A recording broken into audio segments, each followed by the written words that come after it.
Hello everyone, welcome back to the channel. Steve Byrne here, aka Pop'nFresh87, that's what I go by on my Xbox and my Twitch account, and you are joining us for our final episode of Into the Future series. Aww. We are 200 years into the future and the year is 2220. If you have been enjoying this kind of content and you'd like to subscribe, then please feel free to click that subscribe button, like the video and comment if there's anything you wish to add, really. So once again, if you've made it this far to the end of the series and watched all the other episodes, I really appreciate the love. So let's get cracking on and check out the English leagues.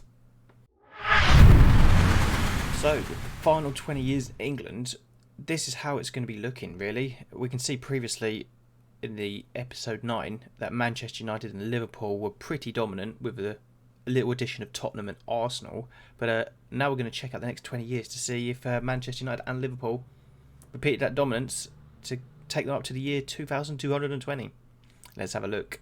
So we start with both Liverpool and Manchester United winning titles, and we're 7 years up and it's still Liverpool and United, and then Man City grabbed themselves one in the 08 season, and then it goes back to United, Liverpool, United, Arsenal in the 11 and 12 season, United once again 2 times in a row, and Liverpool, wow, finish the Into the Future series by winning the championship 6 times in a row. And can we just add some noticeable things here? Look, Crystal Palace finishing second on multiple occasions, and even getting third, and Port Vale third as well. So yeah, as we end this series, we can see it's been largely dominated by Liverpool and Manchester United. Let's go and have a look at the FA Cup. Episode 9 also ended with Manchester United and Liverpool both winning the FA Cup 2 years between each other. So let's see if that's the case again for those two clubs, see if they're dominating the FA Cup as well. So the first 2 years we can see it's United and Liverpool once more, then United 2 times followed by Liverpool, then Brighton break that up before Manchester United get it back, and then Chelsea add a cup to their collection, and then Crystal Palace 3 times in 4 years, separated by Arsenal, and even in that year that Palace didn't win, they got to the finals. Well done, Palace. Then again, Palace in the final, beaten by Brighton. And then Brighton got to the final, beaten by Manchester United. And then we can see here Palace won the FA Cup 3 years in a row, beating Villa, Manchester United and Port Vale. Wow. And then Manchester United, Liverpool and Manchester United. So the last holders of the FA Cup after 200 years is also Manchester United. So it looks like the Manchester club have got their dominance back. Let's go and see who's dominating the Carabao Cup. Episode 9 ended with Chelsea defeating Manchester United. So they'd obviously got to another final once again. And so what does the next 20 years hold for the Carabao Cup? So Liverpool beat Manchester City. Then they hold it for 3 years in a row, beating Middlesbrough and Man City again. Then Manchester United beat Derby. Then it's wow, Liverpool versus United twice in a row, and they get 1 win each. Then City beat Liverpool, Brighton beat Liverpool, that's 4 finals in a row for Liverpool. Man United then beat Man City, Palace beat Aston Villa, Arsenal go on to win 2 in a row by beating Palace and Manchester City. Then Liverpool beat Chelsea, Man United twice by defeating Sheffield Wednesday and Derby. Then Liverpool beat Manchester City, and then Arsenal beat Middlesbrough, and then Crystal Palace won it 2 years in a row by beating Arsenal and Watford. And finally, the current holders of the Carabao Cup 200 years from now is Arsenal. They beat Port Vale. So that wraps up England for this series. Let's go and check out how Spain ended. Episode 9 ended with Valencia being the champions, and we did see that Barcelona had the vast majority of trophies in the last 20 years, but there were some nice additions of Alaves, even Celta Vigo just before, and Getafe. But we can see Valencia, like I said, are the current champions in episode 9. So let's move on and see if there's been any change, really. So as we scroll up, we can see Barcelona win the league, Vigo once more, well done, Valencia, Barcelona 4 years in a row, then Valencia split up that little gap before Barcelona get it back to back once more, and then good to see Vigo winning the league once more, with Barcelona 3 years in a row afterwards, followed by Vigo, and then Barcelona wrap up the end of this series with 5 Spanish La Ligas in a row. Real Madrid haven't been anywhere near the top in the last 20 years. I mean, they did get some runners-ups, But yeah, that's pretty much it. I mean, even the times that they didn't finish second, I don't think they finished third. Look, there's a lot of Alaves, Bilbao, Vigo, Getafe, Sevilla, Eibar, Real Sociedad. So yeah, we wrap up Spain with Barcelona back to their very best. Now it's time to see how the Italian league has finished after 200 years. Inter Milan and Juventus were dominating Italian football for the last nearly 30 to 40 years. It's basically just been one or the other winning the league. So is that still the case? Let's have a look.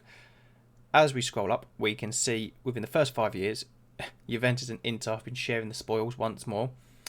Milan managed to get themselves a runners-up spot in the 01 season, and then Inter Milan, Juventus once more, and then finally their dominance has been broken with Lazio winning the title in the 06-07 season, pipping Juventus to the title, and Inter finished third. Then Inter regained some dominance by winning it 5 years in a row, and then Roma in the 12-13 season pipped Juventus to the title. Udinese then also win themselves a title, and then goes back to Inter, and then Roma, Udinese, Roma, Juventus, and Roma. So Roma are the last champions in this series. Well done. And a little shout out to Udinese, Lazio and Roma for breaking the dominance of the Inter Milan and Juventus masterpiece.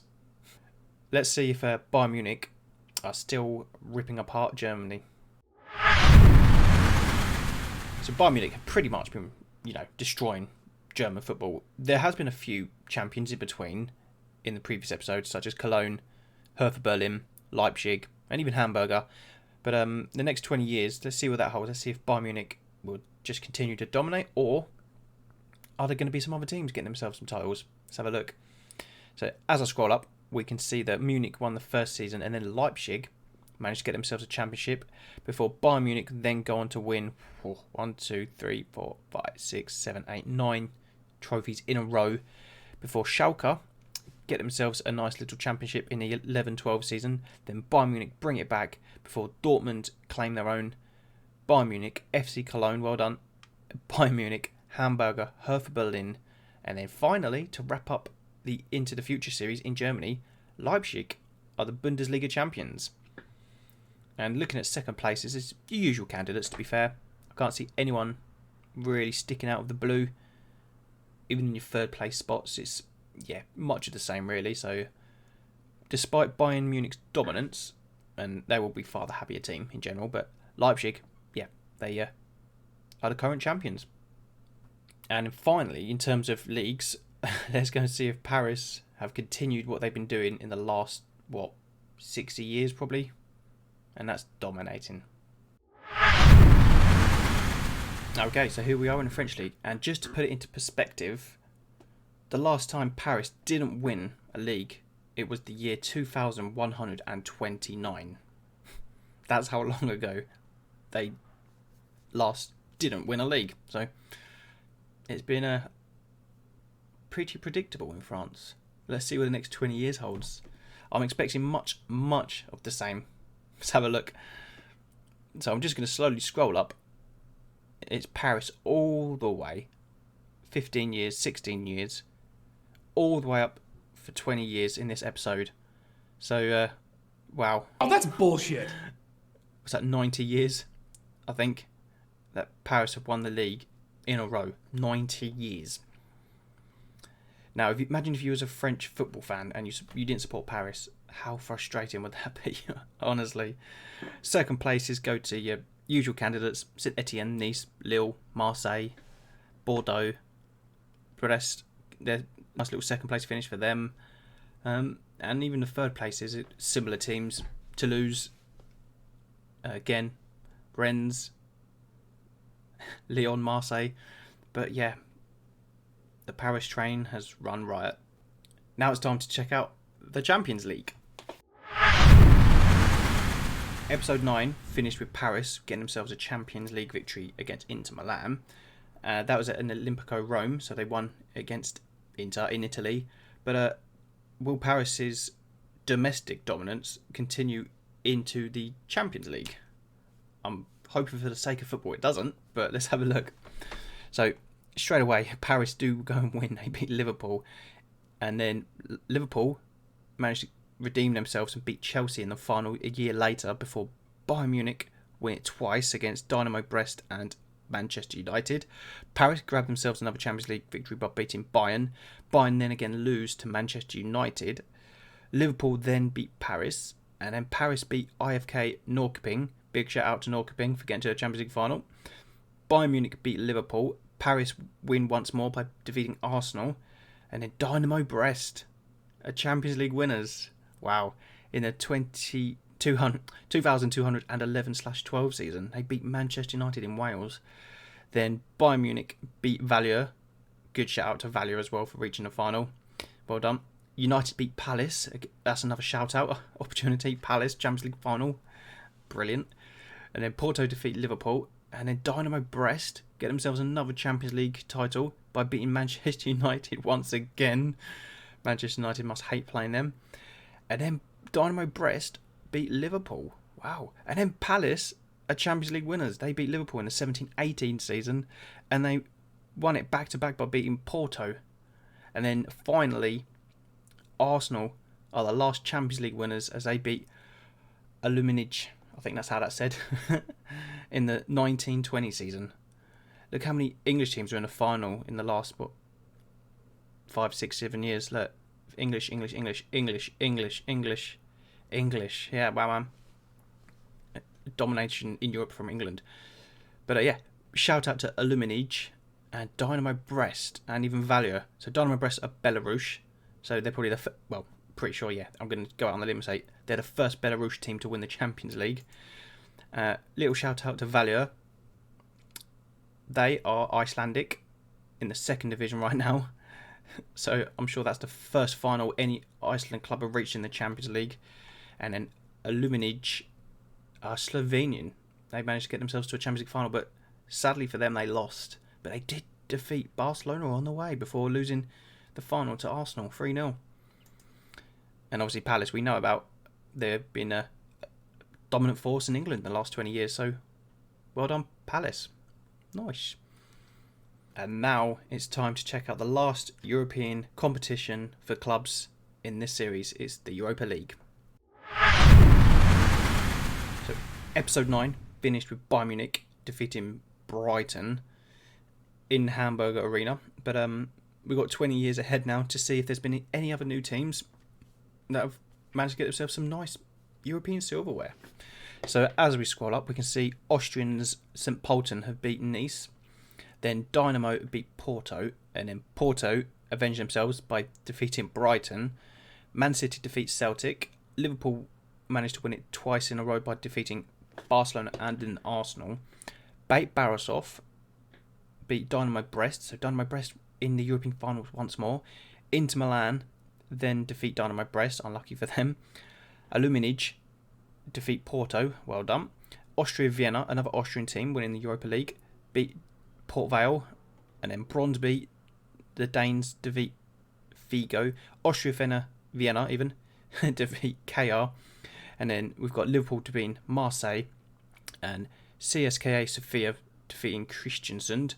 Hajduk Split defeated KR. And Norrköping also defeated KR. Unlucky KR. And Arsenal beat Villa in an all-English final. Hajduk Split defeated Lech. And then Norrköping defeated Legia. And then Paris wrap up the episode by defeating CSKA Sofia. So Paris are the current holders of the Europa League.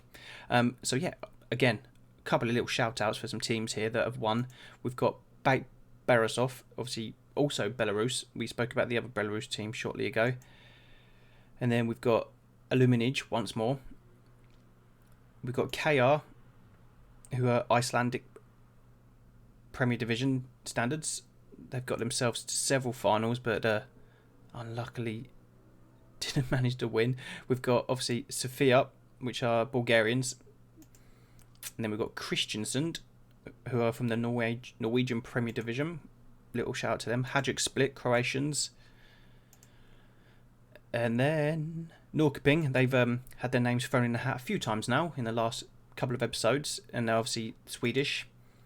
And finally, we've got Legia Warsaw from Poland. And Lech, who are also Polish. And so that's how we're going to be wrapping up the Europa League in the final episode of Into the Future series. Well done to the teams mentioned below. Yeah, so that was quite exciting. And now let's have a look at the World Cup. So the last winners in episode 9 were in fact Portugal. They managed to beat France in Italy. Then 2 years into episode 10, we can see Spain defeated England in Uruguay. Then the Germans beat Brazil in China before Italy take on Spain and win in France. And then Spain win another World Cup and they beat France in Mexico. And then finally, the last World Cup winner of the Into the Future series is Portugal. They defeated Spain down under in Australia. And finally, in terms of competitions, let's check out the European Football Championships. We left episode 9 with Germany defeating Spain in Holland and Belgium. Then England go on to win against Portugal in Germany. And then we see France defeat Italy in Scotland and Wales. Then England win another major tournament by defeating Italy. So Italy lost 2 finals in a row here. They won that in Russia. And then Holland go on to defeat Italy in Spain. And then we are in the year 2020, but unfortunately the tournament's not been complete. But what I will do as a little bonus, I'm going to comment below in this video who wins the 2220 European Football Championship. So keep an eye on the comments. I will pin that down there. So it's now that time in the episode to find out who the most expensive players in the world are right now. So 200 years from now, the top 3 most valued players in the world are: number 1, Lonat Floria, who plays for Arsenal. He's a 30-year-old Englishman rated at £93 million. Let's have a quick look at this guy. So straight from the off, we can see how quality is, but just by looking at the graph, look how far the white lines and pretty much touching the edges of, the speed, vision and technical side of things. And even if we just look at his actual attributes, there's high numbers of 20, 19, potential 20, 17s, 19s, 18, 19s. He plays in centre mid, so he's obviously an Englishman. He's got 98 caps and 46 goals, which is a really good turnaround from a central midfielder. But at 30 years old, is Arsenal his only club? Let's have a look at his history, see where he's been playing. So he does in fact start at Nottingham Forest, and then he spends 1 year at Leeds when they bought him for 56 million. But then Arsenal picked him up a year later for less than Leeds paid, for 40.5 million, and now he's the world's most expensive player. And number 2 is also an Englishman who plays for Liverpool. His name is Adnan Revan. He's 25 years old and is rated at 90 million. Let's have a look at this guy. So we can see he predominantly plays centre mid as well. Looking at his stats, we can see he's got some solid attributes. A lot of 16s, so just above, professional, world class, if you would. The graph is well balanced. He's got 57 caps and 10 goals from the centre of the park for England, but he can also play up front as a natural. But Adnan Revan is the world's second most expensive player. Let's check out his career. So he started his career at Aston Villa, where he spent 6 years before eventually being bought by Liverpool in the 15/16 season for 84 million. Now he's been at Liverpool for 5 years and he seems to be a consistent player looking at the appearances that he's had in those 5 seasons. And finally, we've got another Arsenal player. This guy's from Belarus. His name is Stanislav Novitsky. He's 24 years old and rated at £87 million. So as we can see in his attributes, his defensive prowess is really good actually. Looking at the graph, he is again another centre mid. He can play centre back, so I would expect him to probably play more central back, with how good his physical ability is and his defending skills. I would probably expect him to play there more often than centre mid, but there we have it. He's a Belarusian who's got 63 caps with 9 goals. And let's see his career.